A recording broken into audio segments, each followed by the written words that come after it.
But Stephen, thank you so much for joining us. I suspect that you may know many of the people on this call, or many of the folks who will hear your presentation. They certainly know of your work, and we're really happy to have started some conversations with you about collaborating. Stephen Peck, I won't go through the whole bio, but you are the founder and president of Green Roofs for Healthy Cities.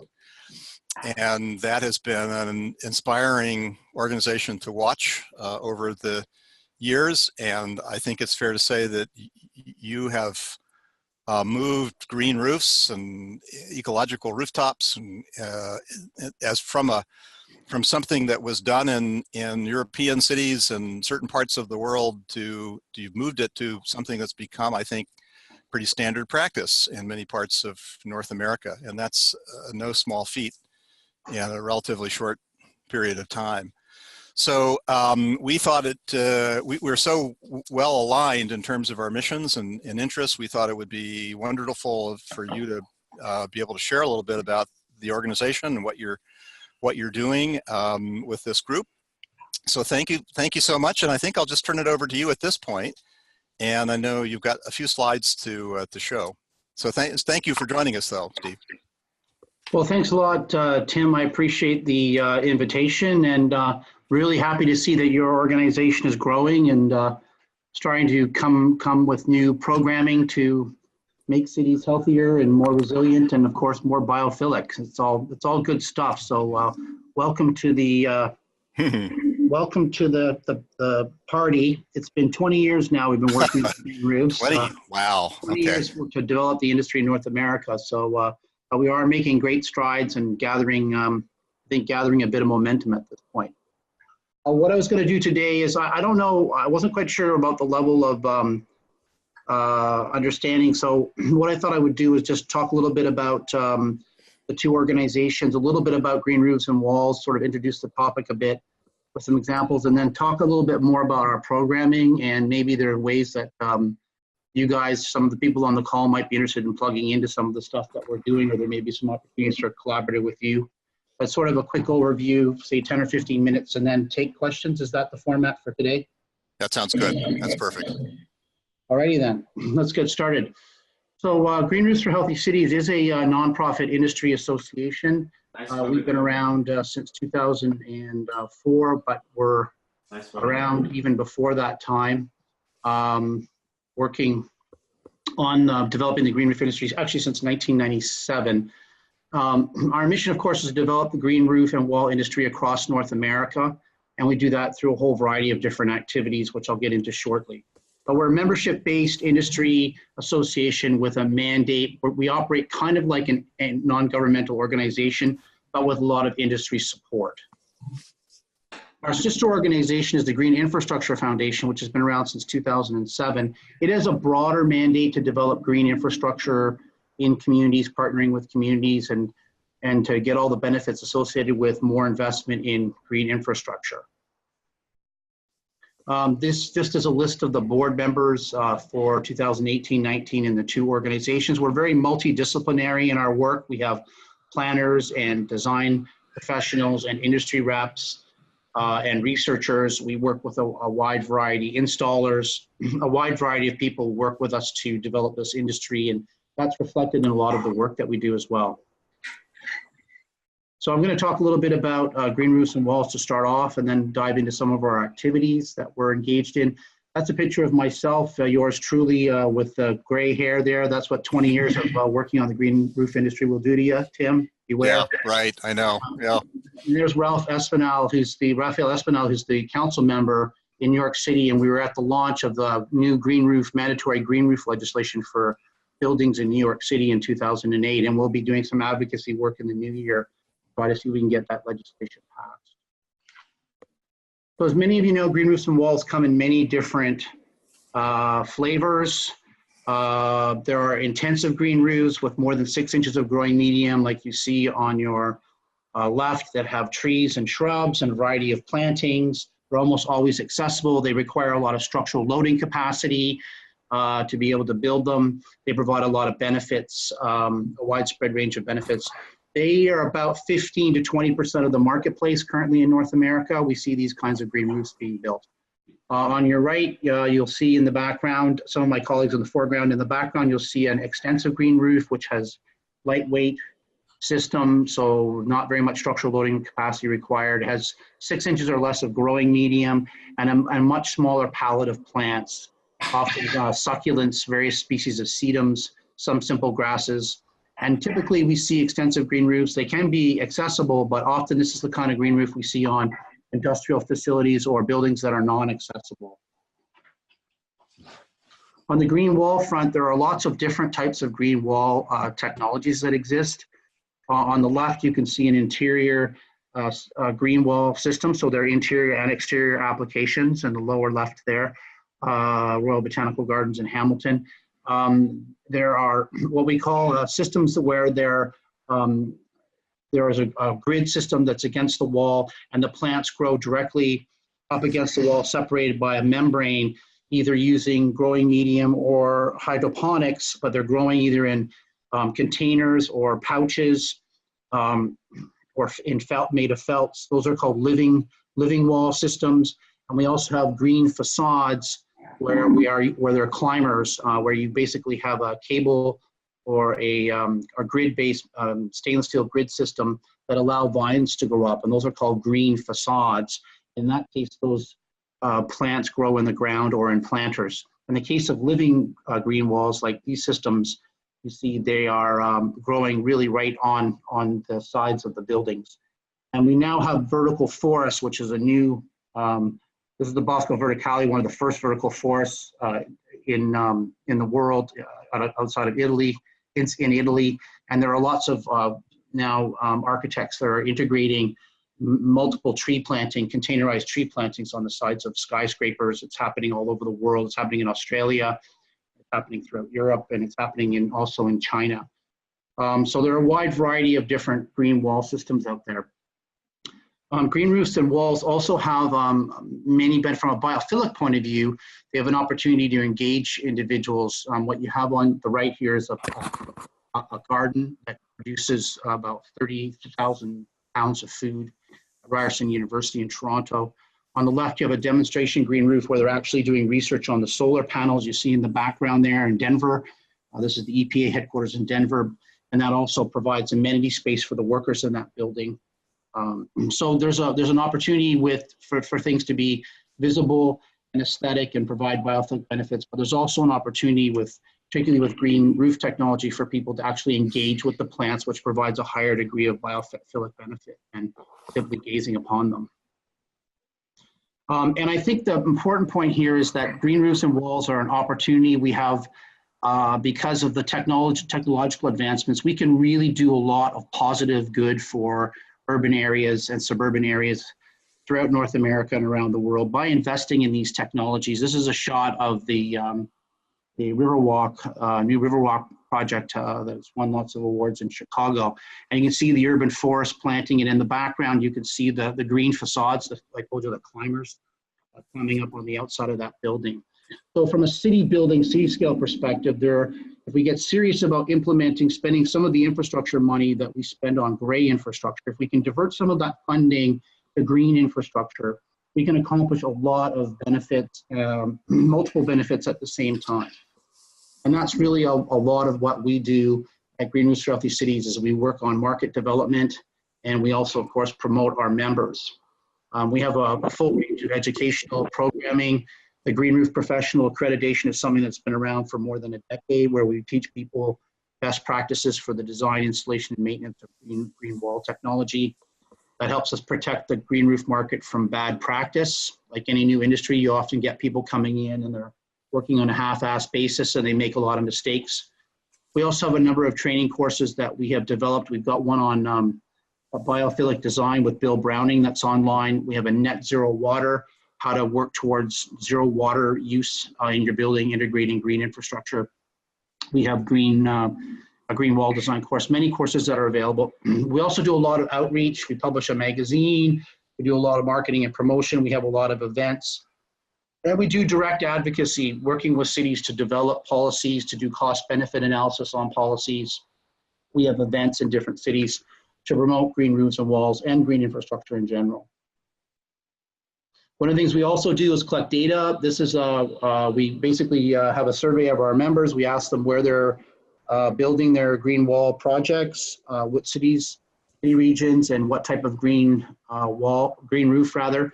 So this is our 2017 data from our member survey, showing that Washington, D.C., which has a whole range of very progressive and thoughtful policies to support green roofs, has over 1 million square feet that were installed in 2017. New York City's third there, largely because they have a funding program that will fund green roofs on existing buildings. And then Seattle and Portland and Toronto came in sixth last year. So we track this, and we encourage policymakers to compete to see who's got the most green roof infrastructure going up every year. In terms of events, this is a one-day event that we just completed, 2 of them. One event we just completed was in Vancouver, British Columbia. We have another one we just did 2 weeks ago in Houston, Texas. And it's a one-day event where we work with local policymakers and government employees and educators and industry folks and designers. We bring them together and we talk about how do we get a local green roof or wall industry going and what needs to be done. We look at best practices, we look at policies. It's a really fun event. And next year we're going to be in Cleveland doing this, in Hoboken, New Jersey, in Pittsburgh, and in Boston. So those are 4 cities that we're targeting to have this type of event in next year. We also have a larger one-day conference that covers all aspects of green infrastructure, not just green roofs and walls. We've been running this event for 7 years in Toronto. Our next event in 2019 will be April 4th and 5th in Toronto. We usually get about 300 people out to this event. Again, it's multidisciplinary in nature. There's a trade show. We talk about best practices in terms of research, policy making, design. Really try to work and bring people together and network to advance policy and the business of green infrastructure. So you can check out the website, greatergreenconference.org, if you're interested in learning more about Toronto. And this is the first year we're actually taking Greater Green on the road. So we're looking to be in Minneapolis in early October and then Washington, D.C. area near the beginning of November. This year we also launched a new program called the Regional Living Architecture Centers of Excellence. So we're partnering with a number of academic institutions throughout North America, looking at supporting their research activities, having events, training students about job opportunities and how to be ready for working in the living architecture industry. We're going to be having seminars and trainings in these locations, Hoboken, New Jersey, Edwardsville, Illinois, and Denver, which just recently passed an ordinance requiring green roofs on new buildings. As well as other forms of green infrastructure, and then Cleveland, Ohio. So that's a new program that we're running in partnership with academic institutions, which we work very closely with. This is the copy of our magazine, because it actually hasn't come out yet. It'll be released later this week. This is a magazine that where we try to cover the movers and shakers in terms of green roofs and walls and green infrastructure. There's also a peer-reviewed journal within it called the Journal of Living Architecture, where we have academics from all over the world that contribute peer-reviewed articles on recent research concerning the performance of green roofs and walls and other forms of green infrastructure. So it's a free magazine that's available in digital format. It's a great resource for students and academics, and it helps to promote the industry. It carries articles on policy, on research, the latest research. It has design and information. Even Timothy, I think, has been known to show up in its pages from time to time. Right. We've just launched a new platform for training. It's called the Living Architecture Academy. You see, it's livingarchitectureacademy.com, and we're going to pile a lot of audio synced to PowerPoint presentations in here. We already have the Green Roof Professional, 3 days of training. There's an online exam that you can take if you want to become a green roof professional. that's now available 24/7 online. And to be a GRP, you have to do 16 continuing education units every 2 years after you pass the exam. Some of the policymakers are onto the GRP designation and using it to improve the quality of the green roofs that are being built in their jurisdictions.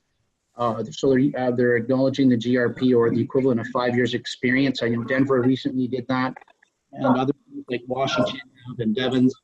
Because if you've got your GRP, you really know a lot more about how to design, build, and maintain green roofs than someone that's maybe only done it once. So as I mentioned, we do a lot of advocacy work. So we do that through our symposium. We also do cost-benefit analysis. We have a fairly sophisticated cost-benefit calculator that will calculate the benefits of any type of green infrastructure. And we work with a whole range of cities to try to develop thoughtful policies that support green roof and wall installation.